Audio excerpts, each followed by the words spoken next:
Guys സ്ട്രൈപ്സിൽ നമ്മുടെ അടുത്ത് stock വന്നിട്ടോ. സ്ട്രൈപ്സിൻ്റെ നീ ലെങ്ത്തിൽ വന്ന ടോപ്പാണ്. കുറേ ആൾക്കാർ എൻക്വയറി കാര്യങ്ങളൊക്കെ ഉണ്ടായിരുന്നു. ഇമ്പോർട്ടഡ് ഐറ്റംസ് ആണ്. ദ ബ്ലാക്ക് ആൻഡ് വൈറ്റിൽ ഫസ്റ്റ് വൺ എല്ലാം അടിപൊളി ആയിട്ടുള്ള ഒരു ഇമ്പോർട്ടഡ് ഐറ്റം കേട്ടോ. എന്താ ഈ ലെങ്ത് ഉണ്ടാവും. ഓക്കെ, നല്ല ക്വാളിറ്റി മെറ്റീരിയൽ കാര്യങ്ങളൊക്കെ. ഇനി ഇതിൻ്റെ വേറെ ഇതാ 2 ഷെയ്ഡ്സ് കൂടി.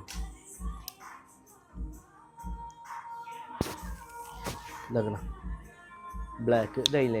അപ്പോൾ അതിൻ്റെ കൂടെ നമ്മൾ നേരത്തെ എന്താ പറയുക മുമ്പ് ചെയ്തിരുന്നത് ഐറ്റംസ് കൂടെ ഉണ്ട് കേട്ടോ. ഈ ഒരു 3 കൂടി ഇത് മുമ്പ് നമ്മൾ വന്ന സ്റ്റോക്കായിരുന്നു. ഇത് കുറച്ച് ലെങ്ത്ത് കൂടുതലാണ്, മറ്റേതൊരു ലെങ്ത്ത് കുറവുള്ളതാണ് ഇതിൻ്റെ. And blue also. അപ്പോൾ ഇതിലേതെങ്കിലും നിങ്ങൾ ഇഷ്ടപ്പെട്ടുകഴിഞ്ഞാൽ നേരെ നമ്മളെ വാട്സാപ്പിലേക്ക് മെസ്സേജ് ആക്കിയാൽ മതി. ആൻഡ് ഒന്നുകൂടി കാണിച്ചു തരണം. ഇതാ ഇത്രയും ഷെയ്ഡ്സാണ് നമ്മുടെ അടുത്ത് അവൈലബിൾ ആയിട്ടുള്ളത്. Black, blue. നേരെ സ്ക്രീൻഷോട്ട് ചെയ്യുക, വാട്സാപ്പ് ചെയ്യുക കേട്ടോ. സാധനം അടിപൊളിയായിട്ട് ആരും മിസ് ചെയ്യണ്ട. Okay, thank you guys.